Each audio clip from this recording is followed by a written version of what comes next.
कैसे होती है हम देखते हैं। ठीक है, तो अधिकांश धातुएं हैं वो ठंडे जल के साथ अभिक्रिया करती है, कुछ धातुएं वो गर्म जल के साथ अभिक्रिया करती हैं और कुछ धातुएं वो जल के साथ बिल्कुल भी अभिक्रिया नहीं करती हैं, यानी वो भाप के साथ अभिक्रिया करती है। ठीक है, तो इस प्रकार हम धातुओं की जल के साथ अभिक्रिया पढ़ेंगे। जैसे पोटेशियम और जो सोडियम है, पोटेशियम और सोडियम है वो ठंडे जल के साथ अभिक्रिया करती है। तो पोटेशियम प्लस से H2, सोडियम प्लस से H2, जब इनकी जल के साथ अभिक्रिया करवाई जाती है तो क्या बनता है, जो भी धातु ली जाती है उसका क्या बन जाता है, हाइड्रोक्साइड बन जाता है। क्या बन जाता है, धातु हाइड्रोक्साइड।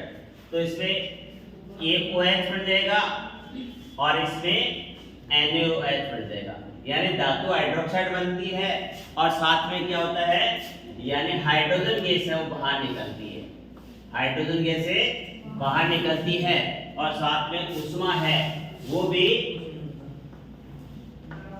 बाहर निकलती है। तो उसमें ऊर्जा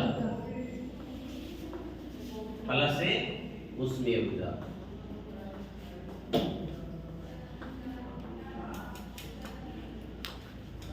जब धातुओं को जल में डाला जाता है, जो सोडियम और पोटेशियम धातुएं हैं ये अति सक्रिय धातु होती है, जब इनको ठंडे जल में डाला जाता है तो क्या होता है, ठंडे जल में डाला जाता है तो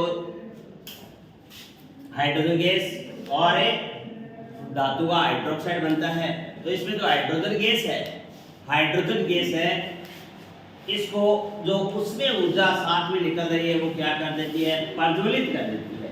तो इसलिए जब सोडियम और पोटेशियम को जल में डाला जाता है तो यानी विस्फोट होता है।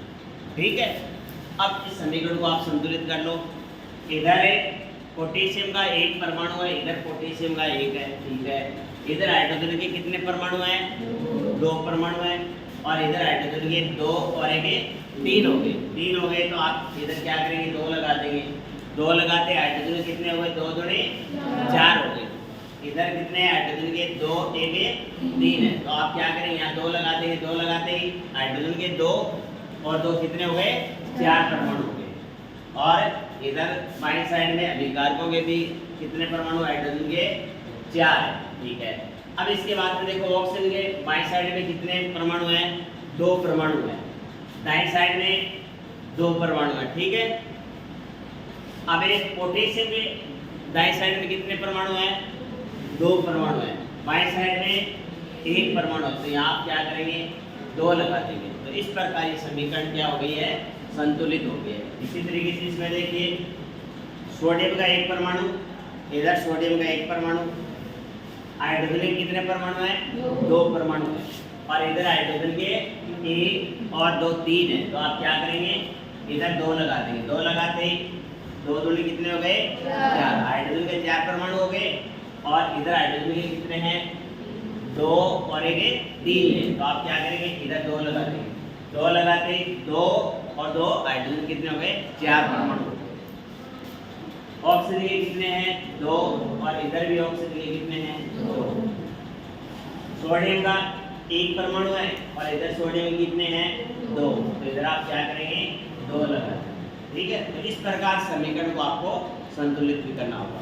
तो ये है कि जब धातुओं को ठंडे जल में डाला जाता है तो यानी धातु हाइड्रोक्साइड बनता है और साथ में हाइड्रोजन गैस बनती है और साथ में उसमें ऊर्जा है वो भी बाहर निकलती है। और जो उसमें ऊर्जा है उसके कारण जो हाइड्रोजन है वो आपको प्रज्वलित होती हुई दिखाई देती है और इससे क्या होता है, यानी विस्फोट होता है। अब बात करते हैं कि कुछ धातुएं हैं वो ठंडे जल के साथ अभिक्रिया नहीं करती हैं, गर्म जल के साथ अभिक्रिया करती हैं। जैसे मैग्नीशियम है, मैग्नीशियम की अभिक्रिया आप गर्म जल के साथ करवाते हैं तो क्या बनता है, उस धातु का क्या बन जाता है, हाइड्रोक्साइड बन जाता है। क्या बनता है, धातु का हाइड्रोक्साइड बन जाता है। ठीक है, और साथ में हाइड्रोजन गैस भी बाहर निकलती है। ठीक है, और इसमें जो ऊष्मीय ऊर्जा है वो भी निकलती है, लेकिन जो ऊष्मीय ऊर्जा है वो हाइड्रोजन गैस को हाइड्रोजन गैस को जलाने के लिए पर्याप्त नहीं होती है। ठीक है, हाइड्रोजन गैस को जलाने के लिए पर्याप्त नहीं होती है, इसलिए आपको जलती हुई दिखाई नहीं देती है। लेकिन ये जो हाइड्रोजन गैस है, हाइड्रोजन गैस है, ये जो मैग्नीशियम है, जो कैल्शियम के परमाणु होते हैं इनके साथ चिपक जाती है, और कैल्शियम और मैग्नीशियम के जो परमाणु होते हैं वो यह जल की सतह पर तैरना प्रारंभ कर देते हैं। अब इसको आप संतुलित कर लेना, इधर मैग्नीशियम एक परमाणु, इधर एक, हाइड्रोजन के कितने परमाणु इस साइड में 2 है, और इधर हाइड्रोजन के 2 है, 2 और 2 4 हो गए। तो इधर आप क्या करेंगे, 2 लगा देंगे, तो 2 दूनी 4। ठीक है, अब एक ऑक्सीजन कितने हुए 2, तो ये भी कितने हैं 2। तो इस प्रकार आपका ये समीकरण क्या हो गया, संतुलित।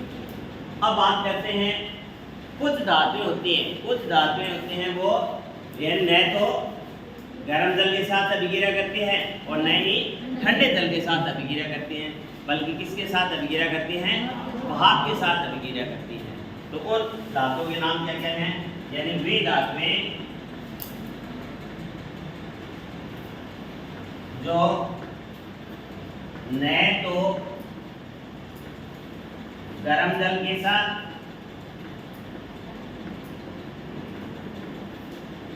तथा न ही ठंडे जल के साथ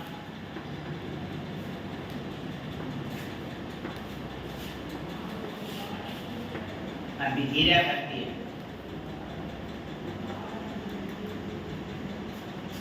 अभिक्रिया करती हैं, बल्कि वो किसके साथ अभिक्रिया करती हैं, भाप के साथ अभिक्रिया करती है, बल्कि भाप यानी वाष्प के साथ अभिक्रिया करती है।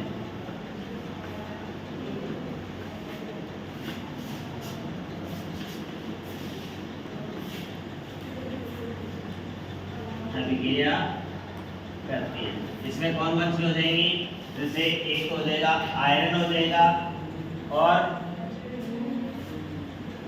आयरन के बाद में एल्यूमिनियम हो जाएगा और जिंक हो जाएगा। ये धातुएं हैं वो इसके साथ अभिक्रिया करती हैं, ये वाष्प के साथ अभिक्रिया करती हैं, और क्या होगा, उस धातु का ऑक्साइड बनेगा।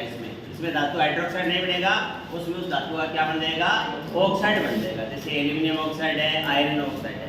ठीक है, और इसके बाद में कुछ धातु होती हैं वो न तो गर्म जल के साथ अभिक्रिया करती हैं, न ठंडे जल के साथ अभिक्रिया करती हैं, न वाष्प के साथ अभिक्रिया करती हैं। और वो धातु कौन कौन सी हैं, जिसमें एक हो जाएगा सोना। ठीक है, एक तो क्या हो गया, सोना हो गया, दूसरा चांदी हो गया, और एक तांबा हो गया, और एक लेड हो गया।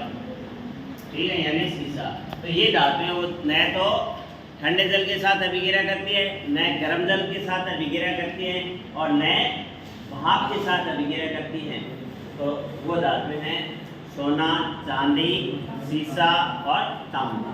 ठीक है, तो अच्छा टॉपिक है, जरूर आप इसको देखो।